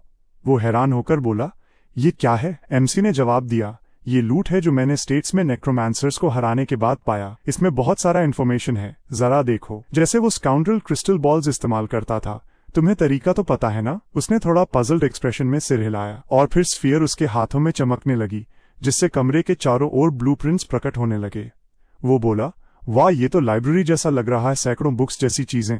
अब तो कुछ समय तक सिरदर्द नहीं होगा। फिर उसने प्रोटैगनिस्ट को पुकारा, हे। वो बोला, ये गेट की स्टडी के मटेरियल्स हैं। प्रोटैगनिस्ट चौंका, क्या? वो ब्लूप्रिंट्स की ओर बढ़ा और बोला, यहाँ समनिंग मैजिक का डेटा भी है। ये किसी डायरी की तरह है जिसमें सब कुछ लिखा हुआ है। विकी ने कहा, वो इसे अच्छे से स्टडी करना चाहता है। क्या वो कर सकता है? एमसी ने गहरी सांस लेते हुए कहा, अगर करने वाला है तो ढंग से कर। मैं पूरी तरह सपोर्ट करूंगा। पहले बेसमेंट साफ करो। वो खुश होकर बोला, सच में? वो बोला, हाँ, अब मेहनत लगाना। कुछ समय बाद न्यूज में ब्रॉडकास्ट हुआ, डियॉन कंस्ट्रक्शन का पतन। डेट 11 मार्च 2021, टाइम दोपहर 12:14। हंटर ब्यूरो के डायरेक्टर कैंग गिल्सॉप अपनी सबसे बड़ी उपलब्धि के साथ सबसे बड़े विलन्स का एलिमिनेशन। होस्ट ने कहा, हंटर ब्यूरो ने openly bribe ledger online publish कर दिया है। 15 पार्टी मेंबर्स को गिरफ्तार कर लिया गया है और बाकी 35 लोगों की जांच चल रही है। हाना ने फोन स्क्रीन देखते हुए मुस्कुराकर कहा, विक, वाकई में सरप्राइजिंग है। किसने सोचा था कि डियॉन कंस्ट्रक्शन आधे दिन से भी कम में ढह जाएगा? इस घटना से कोरिया हिल गया। उसी पल पिलो ने फोन उठाते हुए चिल्लाया, क्या कह रहे हैं? गेट 30 मिनट में खुलने वाला है। अब और गिल्ड कहां से लाएं? वो भी बी रैंक के गेट है। गेट रिस्पॉन्स टीम के लीडर जॉन पिलो चिल्लाया, उन्हें इंतजार करना होगा। फिर बोला, हेलो, ओह शिट। हाना उसके पास आई और पूछा, क्या हुआ बॉस? वो बोला, हीरो गिल्ड ने कहा वो नहीं आ सकते। वो हैरान होकर चिल्लाई, क्या अभी के वक्त पर? सपोर्ट टीम लीडर ली जुंगजन ने कहा, और बाकी सारे गिल्ड्स ने भी अटैक से मना कर दिया है। वो सब बहुत जिद्दी लग रहे थे। हाना ने गुस्से में कहा, रेड मैनेजमेंट के आदेश न मानने पर क्रिमिनल पेनल्टी नहीं होनी चाहिए? वो बोला, फिर भी उन्हें मजबूर नहीं किया जा सकता। उनके बिना गेट अटैक संभव नहीं। वो बोली, अगर ऐसा है तो हमें खुद लड़ना होगा। वैसे भी ये बी रैंक गेट है। पिलो ने हाथ बांधकर कहा, हाँ ना, जब से